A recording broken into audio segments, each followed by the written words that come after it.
지은은 있는 힘껏 남자의 몸을 끌어 작은 바위 동굴로 옮겼다. 비바람을 피할 수 있는 유일한 곳이었다. 그녀의 가녀린 팔로는 버거운 무게였지만 죽어가는 이를 외면할 수는 없었다. 동굴 속은 축축했고 남자의 몸에서는 피냄새가 진동했다. 지은은 어머니에게서 어릴 때 배운 응급처치 지식을 떠올렸다. 그녀는 찢어진 옷자락으로 남자의 상처를 지혈하고 자신의 점퍼를 벗어 천을 유지해 주었다. 그녀는 며칠 밤낮을 새워 그 남자를 간호했다. 거친 숨소리를 내뱉는 그를 보며 그녀는 자신의 모든 것을 걸고 그를 살려야겠다고 다짐했다. 굶주림과 피로에 지쳐 비틀거리면서도 그녀는 근처 약초들을 찾아 끓여 먹이고 온몸의 상처를 정성껏 소독했다. 그녀는 그저 그 남자의 목숨이 자신에게 달려있다는 사실 하나만으로 모든 두려움을 이겨냈다. 폭풍우가 몰아치던 며칠 밤낮 그녀는 죽음의 문턱을 넘나드는 그를 붙들고 씨름했다. 남자는 서서히 의식을 되찾았지만 여전히 혼미한 상태였다. 그는 강렬한 고열에 시달렸고 끊임없이 악몽에 시달리는 듯 신음했다. 지은은 해열 효과가 있는 약초들을 찾아 찍어 먹이고 차가운 물수건으로 그의 몸을 닦아주었다. 그러면서도 그녀는 남자의 정체를 알 수 없었다. 그의 옷은 고급스러웠지만 모두 찢겨 너덜거렸다. 그의 얼굴은 상처투성이었지만 그 속에서 뿜어져 나오는 묘한 아우라는 그가 평범한 사람이 아님을 짐작케 했다. 열흘이 넘는 시간이 흐른 뒤 남자는 기적처럼 회복되었다. 그의 눈빛은 더 이상 혼미하지 않았다. 차갑고도 날카로운 기운이 감돌았다. 그는 아무 말 없이 지은을 응시했다. 감사하다는 말 한마디 없이 그는 마치 아무 일도 없었다는 듯이 조용히 자리에서 일어났다. 그리고는 망설임 없이 동굴 밖으로 걸어나갔다. 지은은 황망한 표정으로 그의 뒷모습을 바라볼 수밖에 없었다. 그녀는 그의 이름도 그가 왜 이곳에 왔는지도 알지 못했다. 그저 자신의 모든 것을 바쳐 살려낸 이 남자가 이렇게 무심하게 떠나버렸다는 사실에 허탈함을 느꼈다. 남자가 떠난 뒤 지은은 동굴 안을 정리하다가 바닥에 떨어진 무언가를 발견했다. 황금빛으로 빛나는 단추 하나였다. 섬세하게 조각된 연고침 문양이 새겨져 있었고 그 위에 작은 알파벳 카시투 치코가 음각되어 있었다. 그녀는 그것이 남자의 옷에서 떨어진 것임을 직감했다. 지은은 그 단추를 주워 주머니에 넣었다. 그녀의 목에는 어머니가 남긴 단순한 연꽃 모양 펜던트가 달린 은 목걸이가 걸려 있었다. 단추의 연꽃 문양과 그녀의 목걸이 문양은 묘하게 닮아 있었다. 가끔 그녀는 목걸이를 만질 때마다 알 수 없는 따뜻한 기운이 손끝으로 전해지는 듯한 기이한 느낌을 받곤 했다. 그녀는 그것이 그저 상상일 뿐이라고 여겼지만 그 감각은 잊히지 않았다. 그녀는 알지 못했다. 이 우연한 만남과 그녀가 발견한 작은 단추가 5년 뒤 그녀의 삶을 송두리째 뒤바꿀 거대한 운명의 시작이라는 것을, 그리고 그 단추의 주인이 바로 강산그룹의 CEO 강민준이었다는 것도. 5년의 시간이 흘렀다. 이지은의 삶은 고요했지만 그녀의 도예 기술은 한층 더 깊어졌다. 그녀의 손끝에서 빚어지는 풍경종들은 이제 단순한 소품이 아니라 그녀의 감정과 영혼을 담은 예술 작품으로 인정받기 시작했다. 마을 사람들은 그녀의 공방을 고요한 소리의 집 하나이라 부르며 지친 마음을 위로받기 위해 찾아오곤 했다. 지은은 여전히 자신을 드러내는 것을 꺼려했지만 그녀의 작품들은 조용히 그녀의 존재를 세상에 알리고 있었다. 그녀는 이제 어엿한 한 명의 예술가였고 과거의 아픔은 깊숙이 묻어둔 채 평화로운 나날을 보내고 있었다. 하지만 5년 전 폭풍우 속에서 그녀의 손길로 겨우 살아났던 그 남자의 기억은 그녀의 마음 한구석에 희미한 그림자처럼 남아 있었다. 그 남자가 흘리고 간 연꽃 단추는 그녀의 작업대 한편에 놓인 작은 유리병 속에 고이 간직되어 있었다.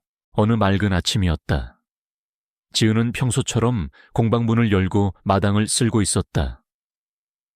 그때 그녀의 시야에 작은 그림자가 들어왔다. 공방문 앞에 한 아이가 멍하니 서 있었다.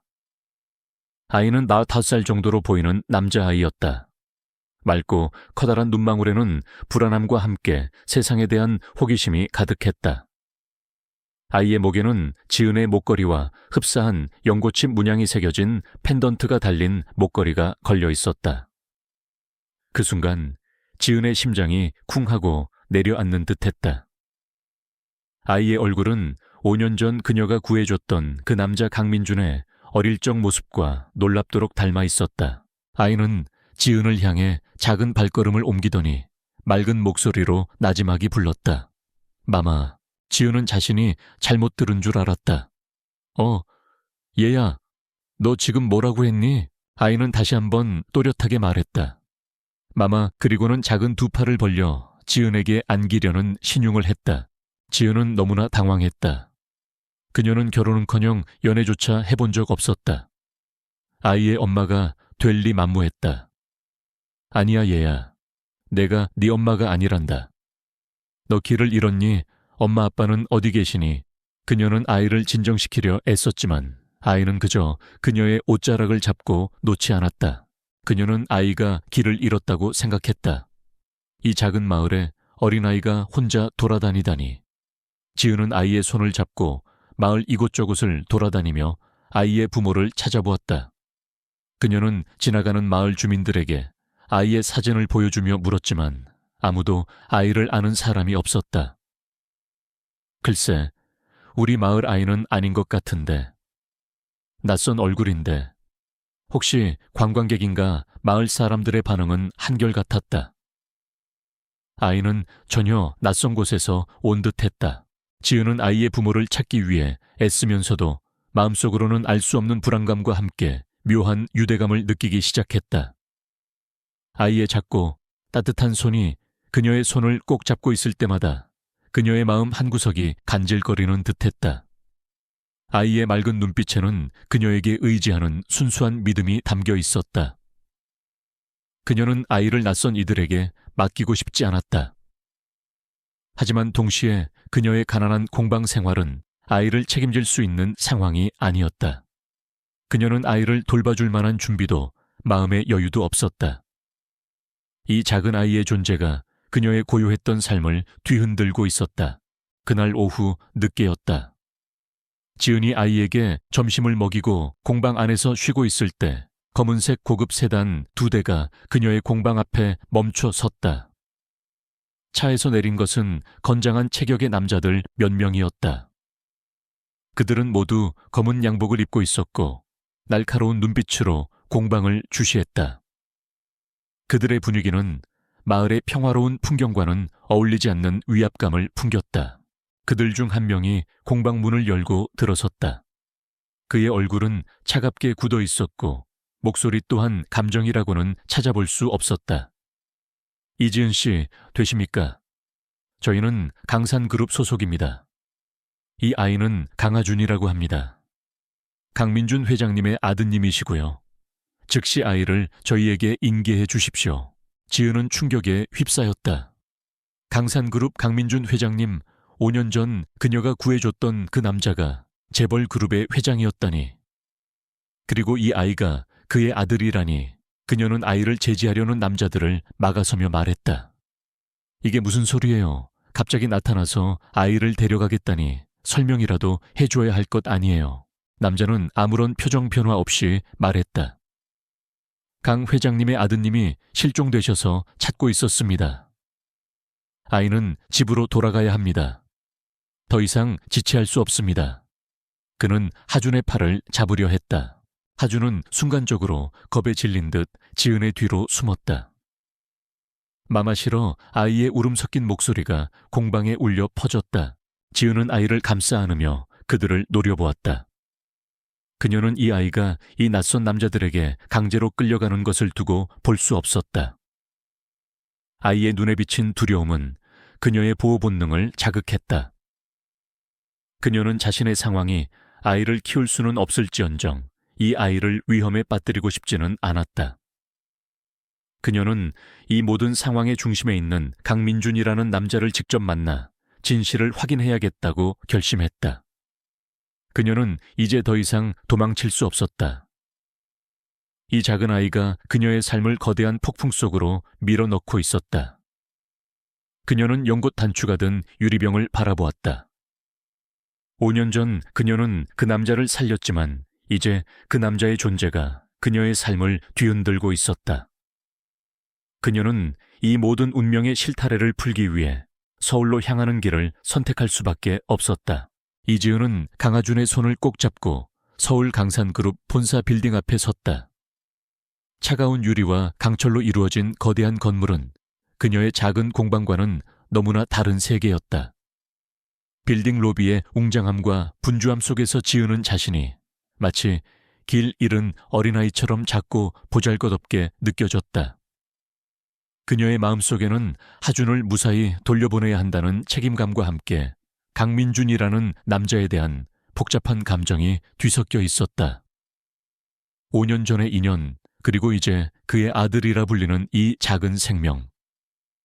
이 모든 것이 마치 거대한 실타래처럼 얽혀 있었다. 안내 데스크에 하준의 사진을 내밀자 그녀는 곧바로 강민준 회장 비서실로 안내되었다.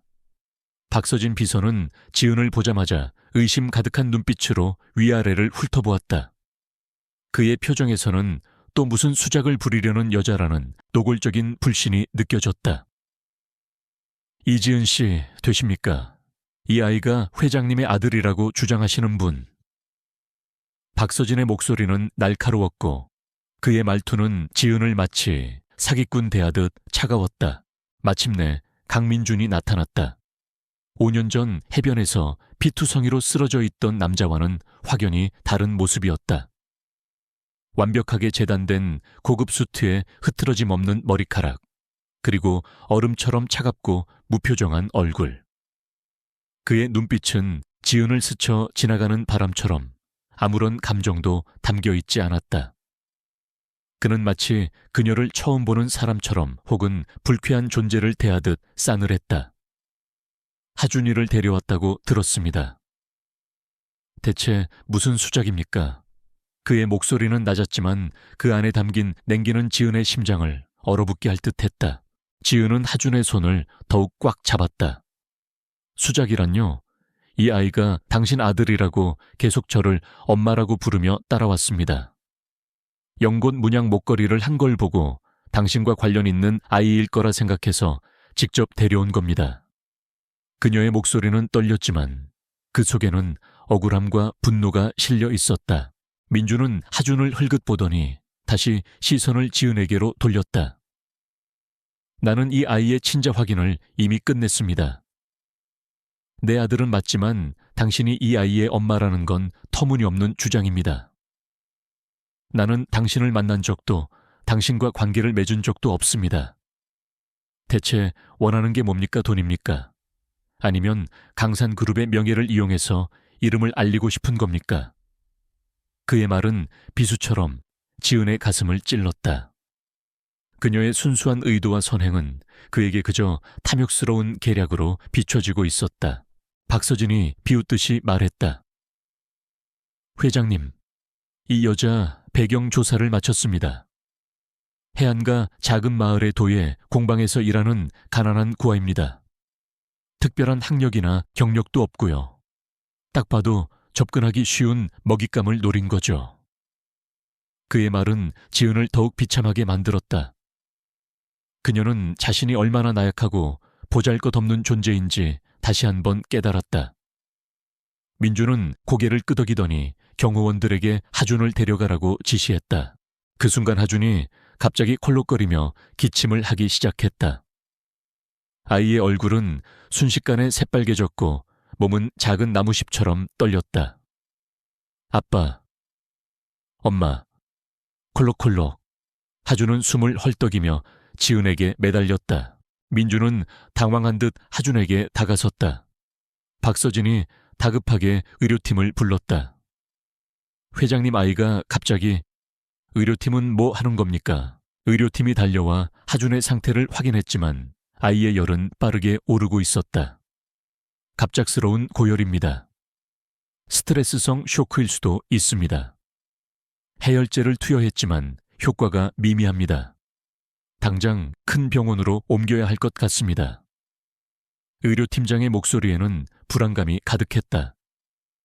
민준의 얼굴은 처음으로 흔들렸다.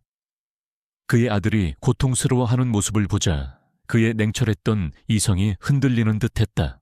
지은은 하준의 작은 몸이 떨리는 것을 보자마자 본능적으로 움직였다.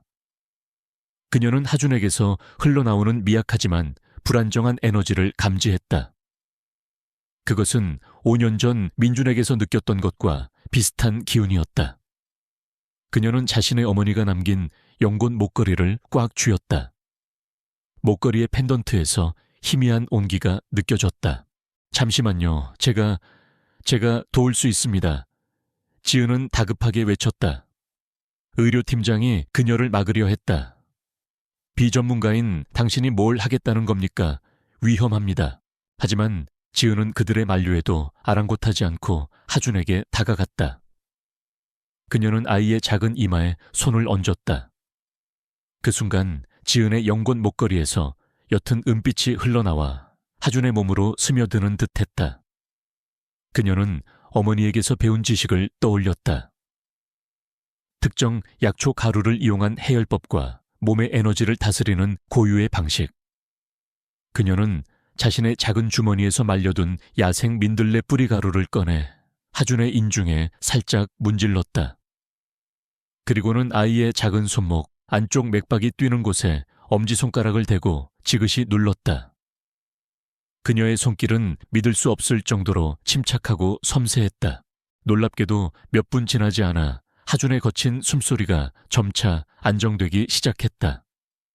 얼굴의 붉은 기가 사라지고 열도 서서히 내려갔다. 아이는 약하게 끙하는 소리를 내더니 곧 편안한 잠에 빠져들었다.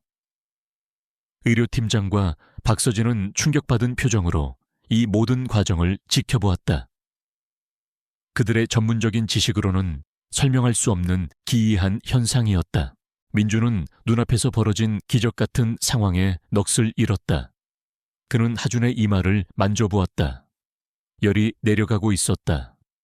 그리고 그의 시선은 지은의 목에서 빛나던 연꽃 목걸이, 그리고 그의 아들 하준의 목걸이에 박힌 연꽃 문양에 머물렀다. 5년 전 그를 치료했던 그 손길, 그리고 그때 느꼈던 알 수 없는 기운이 다시금 떠올랐다. 그의 차가운 이성은 이 상황을 부정하려 했지만 눈앞의 명백한 증거와 아들의 안정을 되찾은 모습은 그를 혼란스럽게 만들었다. 그는 지은을 바라보는 눈빛이 미묘하게 변하고 있음을 느꼈다.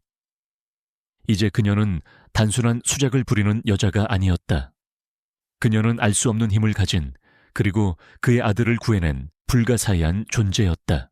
박서진은 민준의 시선을 따라 지은의 목걸이와 그녀의 섬세한 손길을 응시했다. 그는 강산그룹의 비밀 문서에 언급된 연꽃의 치유잠에 대한 고대 예언을 떠올렸다. 그 예언은 강씨 가문의 오랜 질병과 불운을 치유할 수 있는 순수한 마음을 가진 여인이 나타날 것이며 그녀는 연꽃 문양의 표식을 지녔을 것이라고 기록되어 있었다. 그는 지은이 바로 그 예언 속의 인물일지도 모른다는 섬뜩한 가능성에 직면했다. 그의 얼굴에는 이전의 비웃음 대신 깊은 경계심과 함께 알 수 없는 두려움이 스쳐 지나갔다. 민주는 깊은 생각에 잠겼다. 그는 이 모든 것을 과학적으로 설명할 수 없었지만 아들의 목숨이 달린 문제였다. 그는 지은을 완전히 내칠 수도 없었고 그렇다고 무작정 믿을 수도 없었다. 그는 차가운 목소리로 말했다. 이지은 씨, 당신은 당분간 이곳에 머물러야겠습니다. 우리는 당신의 정체와 능력에 대해 더 자세히 알아봐야 할 필요가 있습니다. 모든 생활비와 하준의 양육비는 강산그룹에서 전액 지원할 것입니다. 하지만 당신의 모든 행동은 철저히 감시될 것입니다. 그리고 이 사실을 외부에 알리려 한다면 그에 상응하는 대가를 치르게 될 것입니다. 그것은 명령이자 동시에 의심스러운 제안이었다. 지은은 불쾌했지만 하준의 손을 놓을 수 없었다. 그녀는 자신의 순수한 마음을 의심하는 민준의 태도에 화가 났지만 동시에 하준을 보호해야 한다는 책임감을 느꼈다. 그녀는 이제 거대한 강산그룹의 저택 안에 갇힌 존재가 되었다. 그녀의 삶은 예측할 수 없는 방향으로 흘러가고 있었다. 그녀는 알지 못했다. 이 감금 아닌 감금이 그녀의 숨겨진 능력들을 더욱 폭발시키고 강산그룹의 오랜 비밀과 맞닥뜨리게 할 것이라는 것을. 이지은은 강산그룹의 웅장한 저택에서 감금 아닌 감금 생활을 시작했다. 매일 아침 그녀는 박서진 비서가 보낸 사람들의 감시 아래 하준과 함께 시간을 보냈다. 하준은 지은을 따르며 마마라고 불렀고 지은은 그런 하준을 볼 때마다 복잡한 감정에 휩싸였다. 한편으로 강민주는 냉담한 태도를 유지했지만 그의 눈빛 속에는 여전히 지은에 대한 깊은 의심과 함께 설명할 수 없는 호기심이 번져 있었다. 그는 이 모든 상황을 과학적으로 납득하고 싶어 했지만 지은의 능력은 그의 이성적인 사고를 끊임없이 흔들었다. 민주는 지은의 능력을 검증하고 싶었다. 단순히 하준의 열을 내린 것만으로는 부족했다. 그는 강산그룹 산하에 있는 병원의 연구팀을 동원하여 지은의 신체와 그녀의 목걸이에 대한 조사를 지시했다. 하지만 어떤 첨단 장비로도 그녀의 특별한 능력을 증명할 수 없었다. 그녀의 목걸이는 평범한 은으로 만들어졌을 뿐이었고 그녀의 신체에서도 특이한 점은 발견되지 않았다. 오히려 그런 결과는 민준의 의심을 더욱 깊게 만들었다. 그는 지은이 어떤 속임수를 쓰고 있다고 확신했다. 그 사이 박서진 비서는 민준의 지시를 충실히 이행하면서도 자신의 방식으로 지은의 과거를 파고들었다. 그는 그녀의 고향 마을 주민들로부터 그녀가 어릴 적부터 남다른 손재주를 가지고 있었으며 마을 어르신들이 아플 때마다 약초를 이용해 신기하게 병을 낫게 했다는 소문이 돌았음을 알아냈다. 특히 그녀의 어머니가 간호사였지만 특이한 치유법에 조예가 깊었다는 사실을 알게 되었다. 박서진은 이 모든 정보가 강산 가문의 비밀 문서에 기록된 연고체 치유자리에 대한 예언과 기묘하게 일치한다는 사실에 전율했다. 그는 민준에게 이 사실을 보고했지만 민준은 여전히 이성적인 증거만을 원했다. 소문이나 기록만으로는 부족해 박 비서. 눈으로 확인할 수 있는 명확한 증거가 필요해. 강민주는 지은의 능력을 공개적으로 검증할 수 있는 기회를 찾았다. 마침 강산그룹이 주최하는 글로벌 의료혁신 컨퍼런스 단가 다가오고 있었다. 이 컨퍼런스는 전 세계 의료계의 석학들과 투자자들이 모여 최신 의료기술과 미래의학 방향을 논의하는 강산그룹의 가장 중요한 행사 중 하나였다. 민주는 이 행사를 통해 강산그룹의 이미지를 제고하고 의료사업 분야에서 새로운 리더십을 확보하고자 했다. 그는 컨퍼런스의 주요 세션 중 하나로 현대의학으로 해결하기 어려운 난치성 질환의 사례를 발표하고 새로운 치료법을 모색하는 자리를 마련했다. 민주는 지은에게 이 세션의 책임자가 되어 잃어버린 기억의 환자, 즉 5년 전 그가 당했던 것과 유사한 외상 후 스트레스 증후군과 부분 기억 상실증을 겪고 있는 환자를 공개적으로 치료해보라고 제안했다. 이지은 씨, 당신의 능력이 진정으로 대단하다면 이 자리에서 증명해 보이십시오. 만약 성공한다면 당신의 모든 의심은 풀릴 것이고 강산그룹은 당신의 능력을 전폭적으로 지지할 것입니다. 하지만 실패한다면 당신은 하준의 곁을 떠나야 할 겁니다.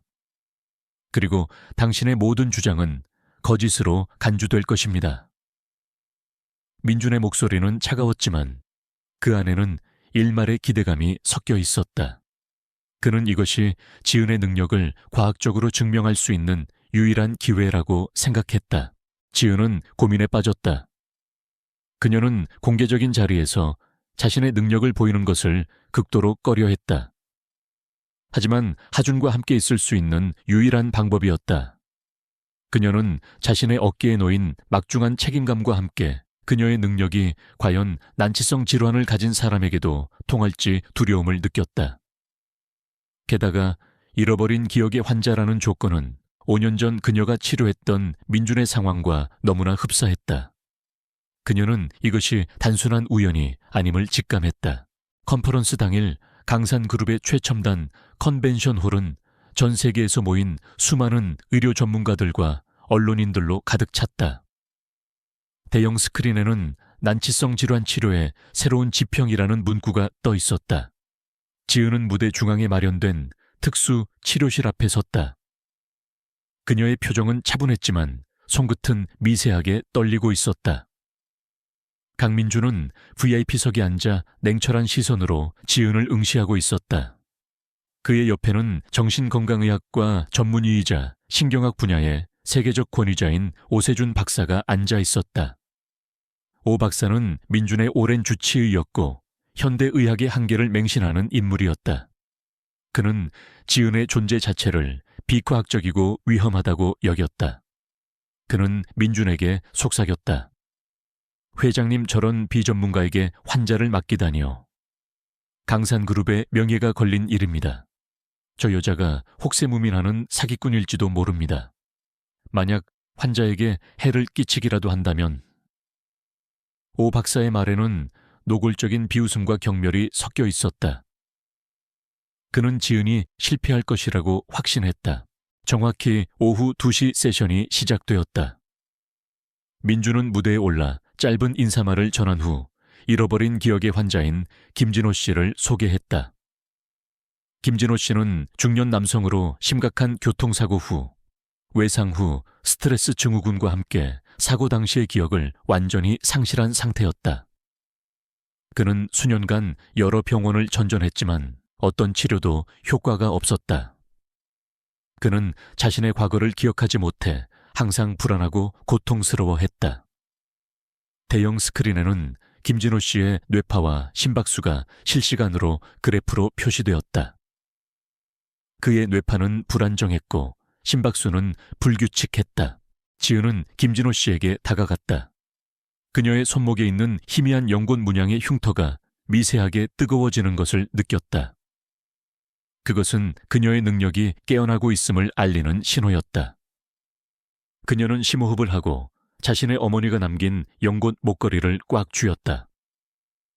그 속에서 강렬한 온기가 느껴졌다. 그녀는 자신의 눈을 감고 김진호 씨의 고통과 연결되려는 듯 집중했다. 바로 그때 예상치 못한 방해꾼이 나타났다. 김진호 씨의 치료를 전담했던 최 박사였다. 그는 오세준 박사의 제자였고 스승의 지시를 받아 지은을 방해하려 했다. 최 박사는 갑자기 무대 위로 뛰어 올라오며 소리쳤다. 잠깐 환자의 상태가 급격히 나빠지고 있습니다. 위험합니다. 당장 중단해야 합니다. 그의 목소리는 다급했지만 그의 눈빛 속에는 은밀한 의도가 숨겨져 있었다. 그는 미리 김진호 씨의 약물 투여량을 조작하여 컨퍼런스 도중 증상을 악화시킬 계획을 세워둔 상태였다. 그는 지은이 자신의 능력을 발휘하기도 전에 실패하게 만들려 했다. 지은은 이 모든 상황을 홀로 감당해야 했다. 그녀는 주변의 의심과 비난, 그리고 환자의 급작스러운 악화라는 압력 속에서 오직 자신만이 이 상황을 해결할 수 있음을 직감했다. 그녀의 심장은 격렬하게 뛰었지만 그녀의 의지는 흔들리지 않았다. 그녀는 김진호 씨를 살려야 했다. 그녀의 어깨에는 이 세상 누구도 이해할 수 없는 막중한 책임감이 놓여 있었다. 그녀는 스스로에게 되뇌었다. 어머니, 저에게 힘을 주세요. 그녀의 손목에 있는 연꽃 문양 흉터는 더욱 선명하게 빛나기 시작했다. 이것은 단순한 치료가 아니었다. 그녀는 지금 자신의 모든 존재를 걸고 자신을 믿지 않는 세상 앞에서 홀로 싸우는 것이었다. 시간은 잔인하게 흘러갔고 김진호 씨의 생체 신호는 급격히 불안정해졌다. 대형 스크린에 표시된 심박수는 분당 40회 아래로 떨어졌고 뇌파는 불규칙한 파형을 그리며 위태롭게 흔들렸다. 공일용 개kon쟁아 기룡 삼쇼 공일용인 공연교 이후 10후 카운트다운 숫자는 모든 이들의 심장을 죄어오는 듯했다. 오세준 박사는 싸늘한 미소를 지으며 강민준에게 속삭였다. 회장님 이제라도 저 여자를 끌어내야 합니다. 자칫하면 강산그룹의 명예가 땅에 떨어질 겁니다. 의료사고의 책임은 전적으로 회장님께 돌아갈 것입니다. 그의 목소리에는 경고보다는 비난과 조롱이 섞여 있었다. 주변의 기자들은 카메라 플래시를 터뜨리며 이 위급한 상황을 담기에 바빴고 컨퍼런스장은 술렁거림으로 가득했다. 강민준은 지은을 응시했다. 그의 표정은 냉철했지만 그의 눈빛 속에는 복잡한 감정이 뒤섞여 있었다. 그는 이 모든 상황이 자신의 통제를 벗어나고 있음을 느꼈다. 5년 전 그를 살렸던 지은의 손길이 떠올랐지만 지금의 상황은 그때와는 비교할 수 없는 공개적인 압박이었다. 하주는 VIP석에서 불안한 눈빛으로 지은을 바라보고 있었고 박서진 비서는 초조한 듯 입술을 깨물었다. 그들 모두는 지은이 실패할 것이라고 생각했다. 이 엄청난 압박 속에서 그녀가 무언가를 해낼 수 있을 리 없다고 믿었다. 지은은 주변의 모든 소음과 시선을 차단한 채 오직 김진호 씨에게만 집중했다. 그녀는 눈을 감고 깊이 숨을 들이쉬었다. 어머니의 목소리가 깊게 선명하게 울리는 듯했다. 수아야 모든 생명에는 고유의 에너지가 흐른단다. 그 에너지는 아픔을 치유하고 상처를 어루만질 수 있는 힘을 가지고 있어. 내 손목에 있는 이 연골 문양은 그 에너지를 다루는 통로란다. 자연과 교감하고 순수한 마음으로 바라보면 너의 능력이 깨어날 거야. 그리고 그녀의 왼쪽 손목 안쪽에 있는 희미한 연골 문양의 흉터가 뜨겁게 울리는 것을 느꼈다. 그것은 그녀의 능력이 최고조에 달하고 있음을 알리는 신호였다. 이 흉터는 단순한 자국이 아니었다. 그것은 어머니로부터 물려받은 그리고 강산 가문의 비밀과 연결된 생명력을 감지하고 심지어 치유할 수 있는 특별한 능력의 표식이었다. 그녀는 깨달았다. 어머니가 그녀에게 남겨준 것은 단순한 치유법이 아니라 생명의 에너지를 다루는 고유의 능력이라는 것을. 그녀는 천천히 눈을 떴다. 그녀의 눈빛은 더 이상 떨리지 않았다. 그 속에는 흔들림 없는 확신과 함께 어떤 어려움도 극복할 수 있다는 강렬한 의지가 담겨 있었다. 그녀는 주저없이 김진호 씨에게 다가갔다. 최 박사가 다시 한번 무대 위로 뛰어 올라오며 소리쳤다. 당장 중단해. 환자가 위험해지고 있어. 당신 같은 비전문가가 뭘 한다고. 그는 지은의 팔을 잡으려 했다. 비켜. 지은의 목소리는 작았지만 그 어떤 전문가의 확신보다도 강렬하게 사람들의 귀에 박혔다. 그녀는 최 박사를 매섭게 노려보았고 그의 손을 뿌리쳤다. 그녀는 주머니에서 평소 가지고 다니던 작은 천주머니를 꺼냈다. 그 안에는 그녀가 직접 말리고 빻은 정신적 안정과 생명력 활성화에 탁월한 효능이 있는 특별한 백년초 가루가 들어있었다. 지은은 빠르게 가루를 김진호 씨 주변 공중에 미세하게 뿌렸다. 가루는 공기 중에 퍼지면서 은은한 향기를 내뿜었고 동시에 주변의 불안정한 기운을 흡수하는 듯했다. 그리고 그녀는 자신의 목에 걸린 연꽃 모양은 목걸이를 조심스럽게 풀어 김진호 씨의 임에 살포시 올려놓았다. 모두가 숨죽이고 지켜보는 가운데 믿을 수 없는 일이 벌어졌다. 목걸이의 연꽃 문양에서 희미하고 영롱한 은빛 광선이 뿜어져 나오기 시작했다. 그 빛은 김진호 씨의 몸을 부드럽게 감싸더니 그의 피부 속으로 스며드는 듯했다. 동시에 지은은 맨손으로 김진호 씨의 심장 부위를 조심스럽게 어루만졌다. 그녀의 손길은 마치 그의 몸과 대화하듯이 섬세하고 유려했다. 그녀는 오직 자신의 감각에 의지하여 김진호 씨의 뇌파와 심박수의 불균형을 감지하고 그곳에 은빛 광선의 에너지를 집중시키는 듯했다. 그녀의 손목에 있는 연꽃 문양 흉터는 더욱 밝게 빛나며 마치 목걸이와 연결된 통로처럼 보였다. 샤우시 8. 카운트다운 소리가 더욱 크게 울려 퍼졌다. 오세준 박사는 비웃듯이 말했다. 결국 실패하는군 저게. 마술이라도 불이 나어서 실패하는 꼴이나 보자고. 민주는 숨을 들이켰다. 그의 눈은 지은의 손끝에서 뿜어져 나오는 듯한 미세한 빛을 따라갔다. 그의 심장은 불안감으로 격렬하게 뛰었다. 3, 2. 그 순간이었다. 김진호 씨의 불안정했던 뇌파 그래프가 놀랍도록 빠르게 안정되기 시작했다.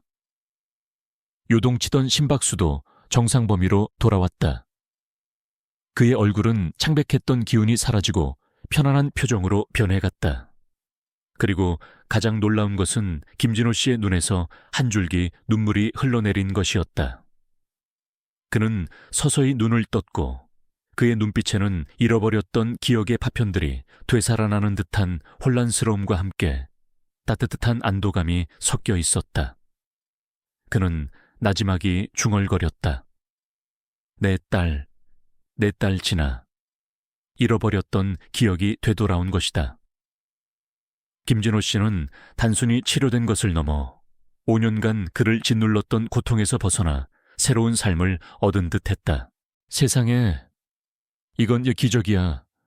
의료 전문가 중 한 명이 믿을 수 없다는 듯 중얼거렸다. 그의 눈에는 경이로움과 함께 감격의 눈물이 고였다. 다른 전문가들도 김진호 씨에게 다가가 상태를 확인했지만 그의 생체 신호는 완벽하게 안정되어 있었다. 그들은 이 모든 상황을 과학적으로 설명할 수 없었다. 오직 경이로움만이 가득했다. 컨퍼런스장 전체가 거대한 정적에 휩싸였다. 수많은 사람들의 얼굴에는 의심의 그림자 대신 경악과 충격, 그리고 이내 터져나오는 경외심이 가득했다. 이윽고 우레와 같은 박수 소리가 터져나왔다. 환상적이야. 저 아가씨는 대체 누구야? 믿을 수 없어. 사람들은 일제히 기립하여 지은에게 찬사를 보냈다. 오세준 박사와 최 박사는 얼굴이 백지장처럼 새하얗게 질렸다. 그들의 완벽한 계획이 산산조각 났을 뿐만 아니라 오히려 지은을 영웅으로 만들어준 셈이 되어버린 것이다. 그들은 당황한 듯 뒷걸음질 쳤다. 강민주는 지은을 멍하니 바라보았다. 그의 눈에는 더 이상 냉담함이나 의심은 없었다. 오직 깊은 경외심과 함께 그가 난생 처음 느껴보는 뜨거운 감정이 폭풍처럼 휘몰아쳤다.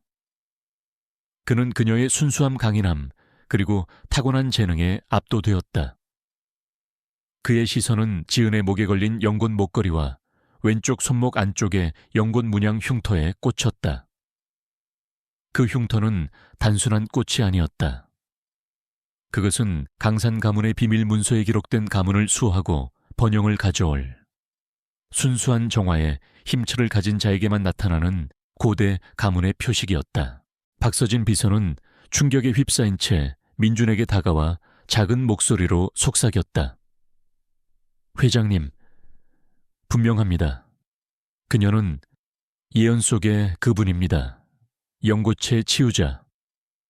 그의 목소리는 떨렸지만 그 속에는 확신이 가득했다.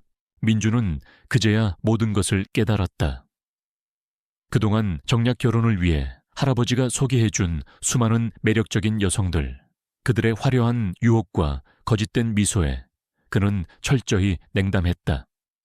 그는 그들 모두에게서 위선과 탐욕만을 보았기 때문이었다. 하지만 지금 눈앞의 이지은은 달랐다. 그녀는 가난했고 가족에게 버림받았으며 아무것도 가진 것 없는 평범한 여성이었다. 그러나 그녀는 5년 전 자신의 생명을 구했고 이제는 강산그룹의 명예를 지켜냈다. 그 모든 것은 그녀의 순수한 마음과 타고난 재능, 그리고 가문의 표식이 증명하는 진정한 힘 덕분이었다. 민준의 심장이 격렬하게 요동쳤다. 그는 자신이 그동안 얼마나 어리석고 맹목적이었는지 깨달았다. 그는 진정으로 찾아야 했던 여인을 바로 눈앞에 두고도 오만과 편견으로 그녀를 외면했던 것이다. 그의 눈에는 후회와 함께 뜨거운 무언가가 차올랐다. 그는 마침내 자신이 진정으로 사랑해야 할 여인을 찾았음을 직감했다. 그리고 하준이 지은의 품에 안겨 마마라고 부르짖는 것을 보자 그는 확신했다. 지은은 그 자리에서 단순히 환자를 치료한 것을 넘어 자신의 존재와 가치를 세상에 완벽하게 증명해냈다. 그녀의 승리는 개인적인 영광을 넘어 순수한 마음과 타고난 재능이 어떤 난관도 극복할 수 있음을 보여준 것이었다. 의료혁신 컨퍼런스에서의 사건은 강산그룹뿐만 아니라 대한민국 전체를 뒤흔들었다. 이지은이 김진호 씨의 잃어버린 기억을 되찾아준 기적은 순식간에 언론의 헤드라인을 장식했다. 기적의 여인, 강산그룹의 숨겨진 치유자 등의 찬사가 쏟아졌고 이지은은 이제 단순한 시골 출신이 아닌 재능과 순수함으로 무장한 시대의 아이콘으로 떠올랐다. 그녀의 능력은 과학적으로 설명할 수 없었지만 수많은 증인 앞에서 벌어진 일이었기에 그 누구도 부정할 수 없었다. 오세준 박사와 그의 제자 최 박사는 몰락했다. 그들이 이지은을 방해하고 김진호 씨의 상태를 악화시키려 했던 사실이 내부 고발자의 증언과 컨퍼런스 시스템 로그 분석을 통해 낱낱이 밝혀졌다. 오 박사는 의사 면허를 박탈당했고 최 박사 역시 모든 의료 활동이 정지되는 처벌을 받았다. 그들의 명예와 경력은 한순간에 바닥으로 떨어졌다. 그들은 대중의 비난과 언론의 문매를 피할 수 없었다. 오만함과 탐욕이 과학을 가장하여 순수한 진실을 가리려 했던 그들의 시도는 결국 파멸로 귀결되었다. 강민준에게는 이지은의 능력이 가져온 충격보다 더 큰 진실과 후회가 밀려왔다. 컨퍼런스 현장에서 그의 시선이 이지은의 연골 목걸이와 왼쪽 손목, 안쪽에 희미한 연골 문양 흉터에 닿았을 때 그의 세상은 산산조각났다. 그 연골 문양은 강산 가문의 대대로 전해 내려오는 비밀 문헌에 기록된 가문을 수호하고 번영을 이끌 순수한 정화에 힘탈래를 지닌 바 선택받은 차참지르에게만 나타나는 신성한 표식이었다. 그의 할아버지는 이지은에 대해 어렴풋이 알고 있었고 그 때문에 그녀와의 만남을 주선하려 했던 것이다. 그가 거부했던 모든 정략결혼 상대들과는 차원이 다른 진정한 가치가 그녀에게 있었던 것이다. 민주는 오만함과 편견으로 가득 찬 자신의 지난 행동들을 떠올리며 극심한 자책감에 휩싸였다. 그는 할아버지의 뜻을 무시하고 심지어 가문의 미래를 책임질 선택받은 자를 모욕하고 학대했다는 사실에 몸서리쳤다. 강산그룹의 최고 경영자로서 그는 이지은을 감금하고 의심하며 그녀의 능력을 폄하하려 했다. 그의 오만함은 강산그룹의 명예를 위협할 뻔했을 뿐만 아니라 그의 인생에서 가장 소중한 인연을 놓칠 뻔한 어리석음이었다. 그는 이지은이 자신을 2번이나 살렸고 이제는 그의 아들 하준의 생명까지 구했다는 사실에 깊이 감사하며 동시에 부끄러움을 느꼈다. 박서진 비서는 민준에게 강산 가문의 비밀 문서에 기록된 연고체 치유잔에 대한 모든 정보를 자세히 보고했다. 그는 민준이 5년 전 해변에서 당한 사고 역시 평범한 사고가 아니었음을, 그리고 이지은이 그를 구해낸 것이 단순한 우연이 아님을 깨닫게 했다. 또한 하준이 이지은을 본능적으로 마마라고 부른 이유도 그들의 영혼이 깊이 연결되어 있음을 암시하는 것이었다. 박서진은 자신의 지난 불손한 태도를 진심으로 뉘우치며 이지은을 존경하게 되었다. 한편 이지은의 고향 마을을 위협했던 태양건설의 불법적인 재개발 사업도 종식되었다. 강산그룹은 이지은을 통해 얻은 새로운 명성과 막강한 영향력을 이용하여 태양건설의 비리를 폭로하고 모든 불법적인 재개발 계획을 전면 백지화시켰다. 태양건설은 거대한 강산그룹의 압력 앞에 결국 마을 개발 프로젝트를 철회할 수밖에 없었고, 이지은의 소중한 고향 마을은 파괴의 위기에서 벗어나 평화로운 일상을 되찾았다. 마을 주민들은 이지은을 영웅처럼 환영했고 그녀의 공방은 이제 마을의 상징이 되었다. 이지은의 삶에는 진정한 평화와 함께 새로운 기회가 찾아왔다. 강산그룹은 그녀의 탁월한 재능과 순수한 마음을 높이 평가하여 강산치유예술연구소를 설립하고 이지은에게 소장직을 제안했다. 이 연구소는 전통 예술 작품의 보존과 복원뿐만 아니라 예술이 가진 치유의 힘을 연구하고 이지은의 신비로운 능력을 과학적으로 접목하여 사람들의 마음을 치유하는 새로운 방법을 모색하는 것을 목표로 했다. 이지은은 자신의 꿈을 펼치고 예술을 통해 더 많은 사람들에게 희망을 줄 수 있는 기회라고 생각하여 제안을 기꺼이 받아들였다. 그녀는 더 이상 숨어 지낼 필요가 없었다. 그녀의 재능은 이제 세상을 향해 빛을 발할 수 있게 되었다. 어느 맑은 오후 이지은은 강민준과 마주 앉았다. 저택의 화려한 응접실이었지만 그들의 대화는 그 어느 때보다 진솔했다. 민준은 과거의 냉정하고 오만했던 모습은 온데간데 없고 그 어느 때보다 진지하고 겸손한 태도로 그녀에게 말했다. 그의 목소리는 낮았지만 진심이 담겨 있어 떨림이 느껴졌다. 이지은 소장님, 지난날 저의 오만함과 무지함에 대해 진심으로 사과드립니다. 저는 당신의 진정한 가치를 알아보지 못했고 당신에게 너무나 큰 상처를 주었습니다. 정말 죄송합니다. 저의 불찰이 너무나 컸습니다. 용서해 주시겠습니까? 그의 눈빛에는 깊은 후회와 함께 간절함이 가득했다. 그는 이지은의 용서 없이는 앞으로 나아갈 수 없음을 알고 있었다. 지은은 조용히 그의 사과를 들었다. 그녀의 마음속에는 여전히 과거의 아픔과 외로움이 희미하게 남아 있었지만 민준의 진심 어린 반성과 그녀를 향한 깊어진 존경심에 그녀의 마음도 조금씩 움직였다. 그녀는 이제 더 이상 복수나 원망에 갇혀 있지 않았다. 민준 씨, 저는 당신을 용서할 수 있습니다. 하지만 우리의 관계는 과거와는 달라질 것입니다. 이제부터 우리는 서로를 존중하고 이해하는 관계가 되어야 합니다. 정략적인 목적이 아닌 진정한 신뢰와 사랑을 바탕으로 새로 시작해야 합니다. 당신의 아들 하준이도 포함해서요. 지은의 목소리에는 단호함과 함께 새로운 시작에 대한 희망이 담겨 있었다. 그녀는 민준에게 새로운 기회를 주고 싶었다. 하준이 그녀를 마마라고 부른 이후 그녀의 마음속에는 이미 그 작은 아이가 자리 잡고 있었다. 민준은 고개를 끄덕였다. 그의 얼굴에는 안도감과 함께 새로운 희망이 스쳐 지나갔다. 네, 지은 씨. 당신의 모든 것을 존중하고 당신의 선택을 따르겠습니다. 당신의 조건이 무엇이든 기꺼이 받아들이겠습니다.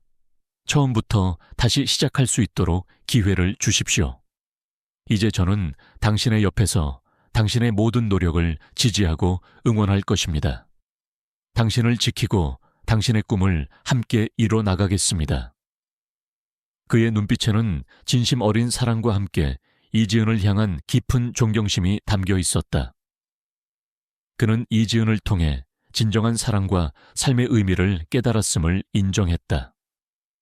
그의 마음속에서 오만함은 사라지고 오직 진실된 사랑만이 피어나고 있었다. 지은은 미소 지었다.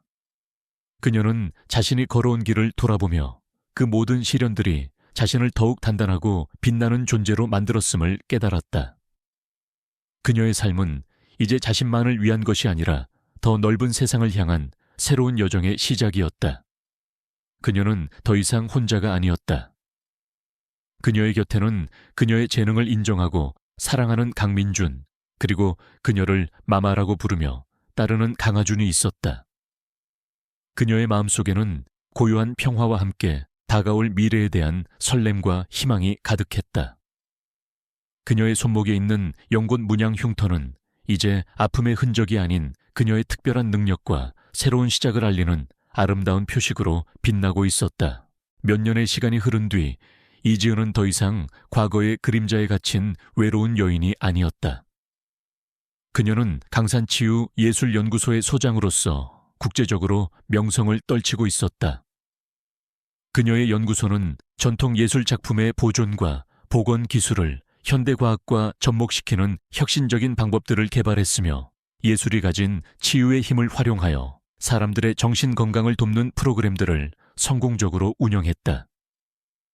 이지은의 이름은 이제 단순한 능력자를 넘어 신뢰와 혁신 그리고 치유의 상징이 되었다. 그녀의 연구 성과와 대중 강연은 전 세계 의료 및 예술계에 큰 반향을 일으켰다. 그녀의 목소리는 부드러웠지만 그 속에 담긴 지혜는 사람들의 마음을 움직였다.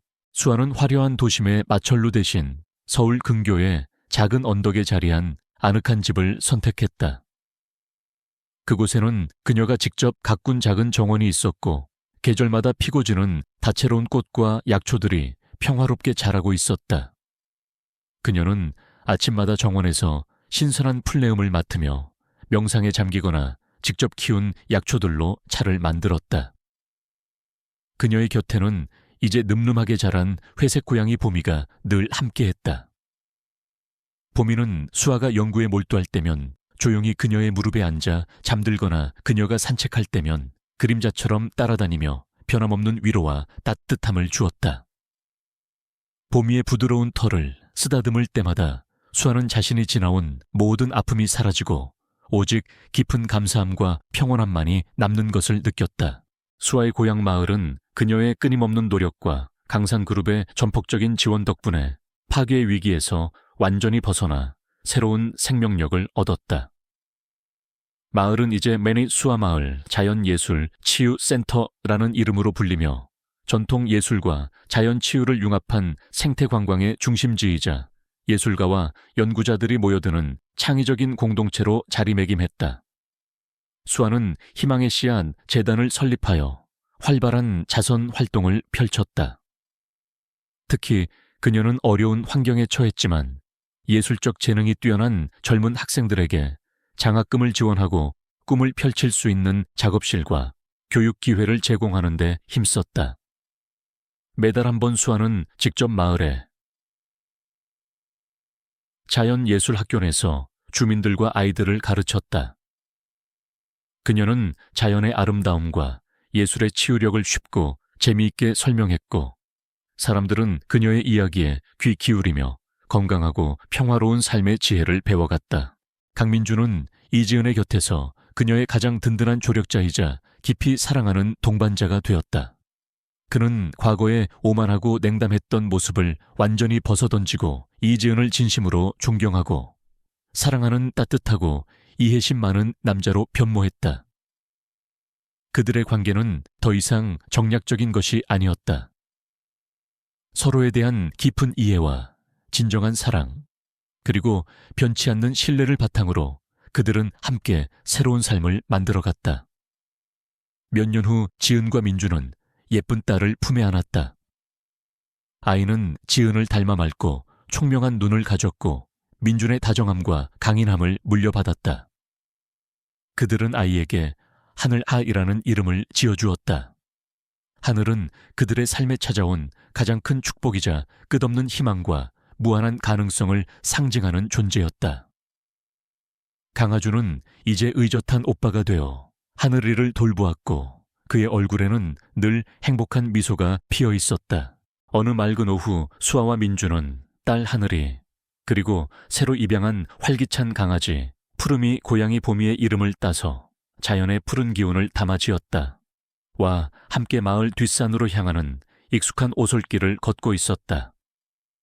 수아는 하늘이에게 길게 핀 야생화들의 이름을 하나하나 알려주었고 민주는 푸르미와 함께 앞서 뛰어가는 하늘이를 사랑스러운 눈빛으로 바라보았다. 지는 노을이 산과 들을 붉게 물들였고 그들의 행복한 실루엣은 따뜻한 그림자를 드리웠다. 수아의 목에는 민준이 직접 디자인하고 장인이 섬세하게 세공한 작은 꽃 문양의 씨앗 모양 은 목걸이가 걸려 있었다. 그것은 그들의 사랑 자연과의 유대감, 그리고 이지은 자신이 걸어온 모든 여정의 성장 과정을 상징하는 가장 아름다운 보석이었다. 그들의 삶은 전통과 현대 자연과 도시가 완벽하게 조화를 이룬 한 폭의 그림 같았다. 그들의 삶에는 영원한 두 번째 봄이 찾아왔고 그 봄은 끝없이 새로운 생명과 희망을 피워낼 것이었다. 그들의 이야기는 이제 시작에 불과했다. 이지은은 해 질녘 낡았지만 아늑한 도에 공방에 홀로 앉아 있었다. 그녀의 손은 물레 위에서 부드럽게 흙을 빚어냈다. 매끄러운 흙은 그녀의 섬세한 손길 아래 점차 독특한 형태의 풍경종으로 변해갔다. 이곳은 작은 해안 마을의 외땅옷에 위치한 그녀의 유일한 안식처였다. 공방문에 걸린 풍경종들이 바닷바람에 흔들려 청가한 소리를 냈고 멀리서 들려오는 파도 소리가 그 멜로디에 잔잔하게 섞였다. 오늘따라 손님 하나 없는 공방은 고요했고 지은은 묵묵히 자신의 작업에 몰두했다.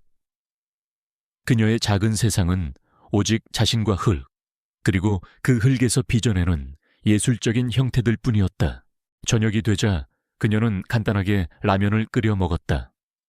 창밖으로는 검푸른 바다가 끝없이 펼쳐져 있었다. 수평선 너머로 지는 해는 하늘을 붉게 물들였고 그 풍경은 그녀의 고독한 삶을 더욱 선명하게 비추는 듯했다.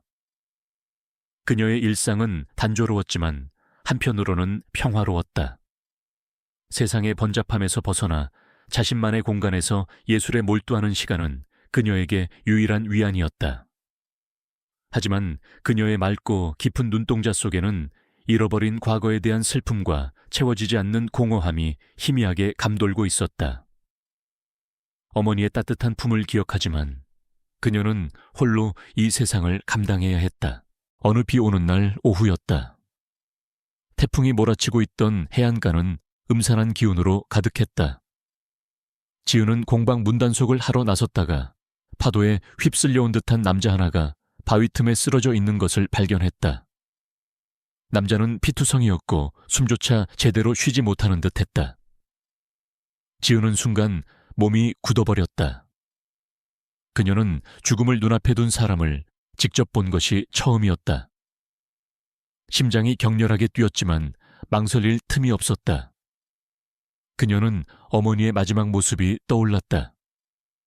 간호사였던 어머니는 언제나 남을 돕는 일에 주저함이 없었다.